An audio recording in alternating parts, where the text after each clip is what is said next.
Hello friends and family, today's topic is I had a dream that dollar collapsed and was completely useless. Let's begin. You know what's weird? Mark said, his eyes glued to the flickering TV. His buddy Steve took a swig from his beer before glancing up from the game they were playing. Everything's weird these days, man, Steve replied, tossing the remote control onto the couch. Seriously, Mark continued, leaning in. Remember when Bitcoin was the talk of the town? Everyone thought it was going to replace money, and now look at it. Steve nodded, setting his beer down. Yeah, I put a chunk of my savings into it, lost almost everything when it crashed. The news anchor's voice grew more urgent. We're now receiving reports of nationwide chaos as the dollar continues to plummet. Grocery stores are being ransacked, and people are desperately bartering for goods with anything of value. The government is urging calm as the economy spirals out of control. Mark felt a knot tighten in his stomach. Remember what Uncle Jerry said about gold and silver? Steve's eyes grew wide. You don't think it's happening, Mark said, his voice low. The dollar is collapsing and everyone's left holding worthless paper. Steve stared at the TV screen, the gravity of the situation sinking in. We need to get to Uncle Jerry's place now. They jumped into Mark's dusty old pickup and sped through deserted streets. The once bustling city, now a ghost town. The occasional car passed by, each one packed with people and supplies. The air was thick with a mix of fear and desperation. Uncle Jerry's house was a beacon of hope. His yard was lined with solar panels, and a well-tended garden flourished behind the fence. Mark and Steve pounded on the door, their hearts racing. What's the password? A gruff voice called from within. Mark paused for a moment before responding. It's us, Uncle Jerry. It's Mark and Steve. They heard a series of locks unclicking before the door swung open, revealing Uncle Jerry with a shotgun in one hand and a wary look on his face. His eyes softened when he recognized his nephew and his friend. Thank goodness, he said, ushering them inside. You guys okay? The living room was cluttered with boxes and supplies. Jerry's normally jovial demeanor was replaced by a seriousness that made the room feel smaller. You've seen the news, I take it, he said, setting the gun down and gesturing to the TV. It's been a madhouse out there. People are fighting over canned goods like it's Black Friday. What do we do? Steve asked, his voice shaking slightly. Uncle Jerry took a deep breath and sat down heavily in his armchair. First things first, he said. We need to get you set up. I've got some silver bars stashed in the basement. You two grab them and any other valuables you can carry. We're going to need them to trade for supplies. They descended into the cool, dimly lit basement, the scent of earth and metal filling their nostrils. Jerry led them to a hidden compartment behind a row of dusty bookshelves, revealing a small treasure trove of silver bars. Take as much as you can, he said, his voice tight with urgency. This is going to be the only currency that counts for a while. They loaded their backpacks with the heavy bars, each one feeling the weight of their newfound responsibility. The world outside had changed so suddenly, and the value of their lives now rested on these shiny pieces of metal. As they climbed the stairs back to the surface, the sounds of distant shouting and sirens grew louder. We've got to be careful, Uncle Jerry warned. There's going to be a lot of desperate folks out there looking to take what isn't theirs. Mark nodded, swallowing the dryness in his throat. What's the plan? Uncle Jerry paused, stroking his beard thoughtfully. First, we lay low. No need to draw attention. The chaos will die down eventually, and we'll need to be prepared for when it does. We've got food and water here for a good while, but we'll have to be smart about it. We can't stay cooped up forever. They spent the next few days fortifying the house boarding up windows and reinforcing doors. The constant drone of the news in the background painted a grim picture of the world outside. Riots, looting, and a crumbling infrastructure. The smell of smoke from distant fires wafted through the air, a stark reminder of the anarchy that had taken over. One evening, as they sat around the table, playing a quiet game of poker with their newfound wealth of silver chips, they heard a knock at the door. All three men froze, their eyes darting to the shotgun leaning against the wall. "Who's there?" Mark called out, his hand hovering over the gun. A muffled voice replied, "It's Marla, your neighbor from across the street." Uncle Jerry's eyes narrowed. "What does she want?" "I don't know," Mark whispered, "but she doesn't sound dangerous." Steve nodded. "Let's be cautious. Maybe she needs help."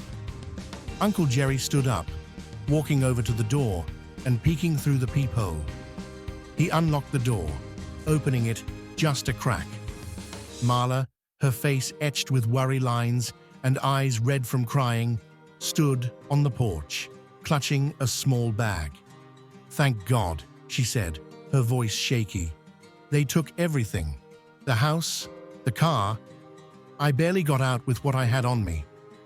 Jerry's expression softened as he opened the door wider. "Get in, Marla," he said, ushering her inside. She looked around, taking in their makeshift fortress with wide eyes.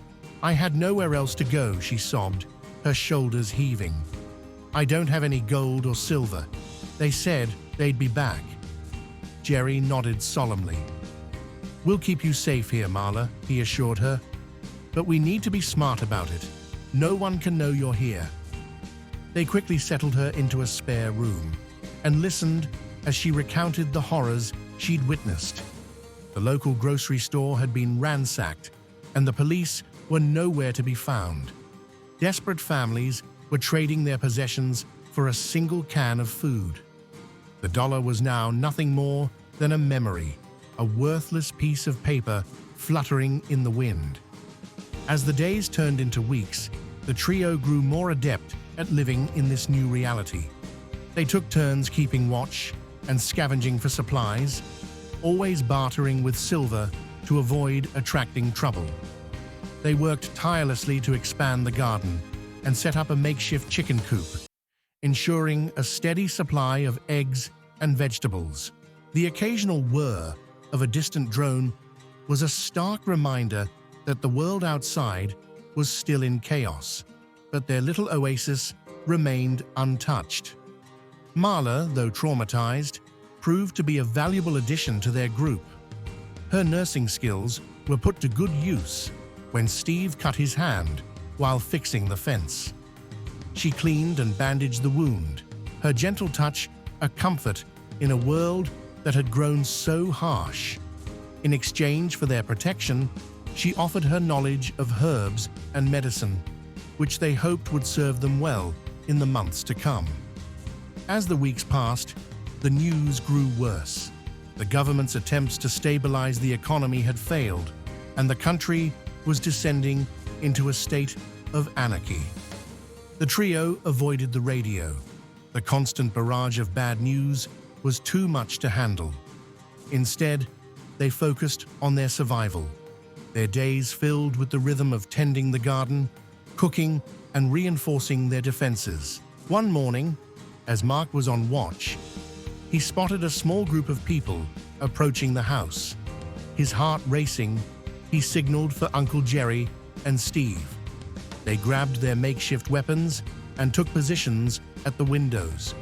The group stopped outside the fence, eyeing the house with a mix of desperation and hostility. "We're not looking for trouble," a man in the group called out, his voice raspy. "We just need food. We'll trade you anything we have." Jerry stepped forward, his shotgun at the ready. "What do you have?" he asked, his voice firm. The man at the front of the group held up a handful of gold chains and a few small electronics. "We've got these. They're all we could grab before we left the city." Mark's grip tightened on the baseball bat he held. "We don't need that junk," he called out. "What else do you have?" The man looked around nervously before a woman in the group stepped forward, holding up a small bag of rice. "This is all we have left," she said, her voice trembling. "Please, my children are starving." Marla, who had joined them by the window, gasped. "We can't just let them starve," she whispered to Uncle Jerry. Jerry's eyes remained on the desperate group, his mind racing. He knew the risks of helping them, but he also knew that no one should have to watch their children suffer. "Tell them we'll trade for the rice," he said finally, his voice low. Mark nodded and opened the door a crack. "We've got some canned goods," he called out. "We'll trade you some for the rice." The group's eyes lit up, and the woman stepped closer, extending the bag. "Please, just enough to get us by." Mark took the rice, weighing it carefully in his hand. It wasn't much, but it was something. He passed a few cans of beans through the gap in the fence. The man took them greedily, but the woman's eyes remained on the silver bars she had glimpsed inside the house. "That's all we can spare," Uncle Jerry said firmly, his voice carrying a hint of warning. The group murmured among themselves before retreating, their heads down. Mark felt a pang of guilt as they disappeared down the street, but he knew they couldn't risk giving away too much. As the days grew into weeks, the sound of distant gunshots and sirens grew more frequent. The quiet rhythm of their lives was shattered by the constant reminder that danger lurked outside their fences. They heard rumors of marauding gangs, of desperate people turning to violence to survive. The tension in the house grew thick as they realized that their peaceful existence was precarious. One evening, while Steve and Marla were preparing dinner, Uncle Jerry called Mark into his study.